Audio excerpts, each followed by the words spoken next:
Guys ଚାଲନ୍ତୁ ଆଜି ବନେଇବା ସିଙ୍ଗଡ଼ା। ଏବେ ତ ଯେମିତି ଶୀତ, ଆଉ ଶୀତରେ ମର୍ଣ୍ଣିଂରେ କି ଇଭିନିଂରେ ଯଦି ଗରମା ଗରମ ସିଙ୍ଗଡ଼ା ମିଳିଗଲା ତାହେଲେ ଖାଇକି ପୁରା ମନ ଶାନ୍ତି ହେଇଯିବ। ସିଙ୍ଗଡ଼ା ତ ଖାଇବା ପାଇଁ ପୁରା ଟେଷ୍ଟି। ଚାଲନ୍ତୁ ଆଜି ହେଲ୍ଦି ସିଙ୍ଗଡ଼ା ବନେଇକି ଖାଇବା। ହେଲ୍ଦି କ'ଣ ଆପଣମାନେ ବୁଝିପାଇଲେ? ହେଲ୍ଦି ମାନେ ଆଜି ମୁଁ ଅଟାରେ ବନେଇବି ସିଙ୍ଗଡ଼ା।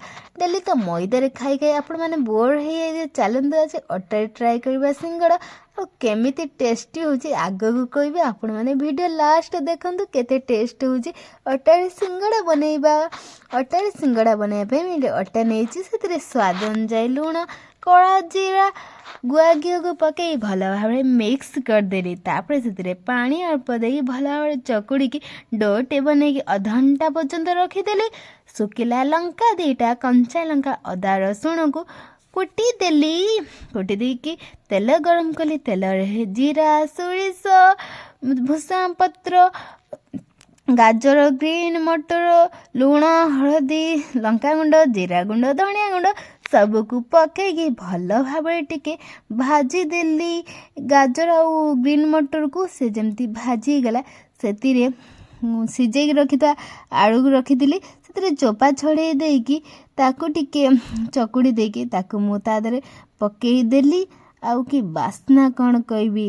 ତାପରେ କ'ଣ ହେଲା ନା, ଅଟା ଯେଉଁ ରଖିଥିଲି ଡୋଟେ ବନେଇକି ଅଧଘଣ୍ଟା ପରେ ତାକୁ ଗୋଲ ଗୋଲ କରିକି ବେଲି ଦେଲି। ଆଉ ତାକୁ ମଝିରୁ କାଟିଦେଲି। କାଟି ଦେଇକି ମସଲାକୁ ସେଥିରେ ସବୁ ଦେଇ ଦେଇକି ସିଙ୍ଗଡ଼ାର ଯେମିତି ବନାଯାଏ ସେମିତି ସେପ୍ ଦେଇଦେଲି। ଆଉ ଗରମା ଗରମ ତେଲରେ ସିଙ୍ଗଡ଼ାକୁ ପକାଇଦେଲି।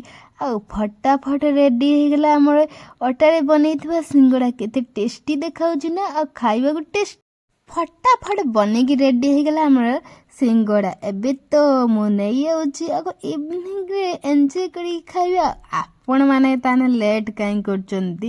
ଜଲ୍ଦି ଜଲ୍ଦି ଯାଆନ୍ତୁ, ଏମିତି ହେଲ୍ଦି ସିଙ୍ଗଡ଼ା ବନେଇକି ଥରେ ଟ୍ରାଏ କରିକି ଖାଆନ୍ତୁ।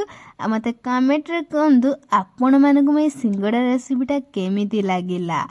ଭଲ ଯଦି ଲାଗି ତାହେଲେ ସବସ୍କ୍ରାଇବ୍ କରିବା ସହିତ ଲାଇକ୍ କମେଣ୍ଟ କରିବାକୁ ଜମା ବି ଭୁଲନ୍ତୁ ନାହିଁ। ଜଲ୍ଦି ଜଲ୍ଦି ଆପଣମାନେ ଲାଇକ୍ କମେଣ୍ଟ ସବସ୍କ୍ରାଇବ୍ କରନ୍ତୁ।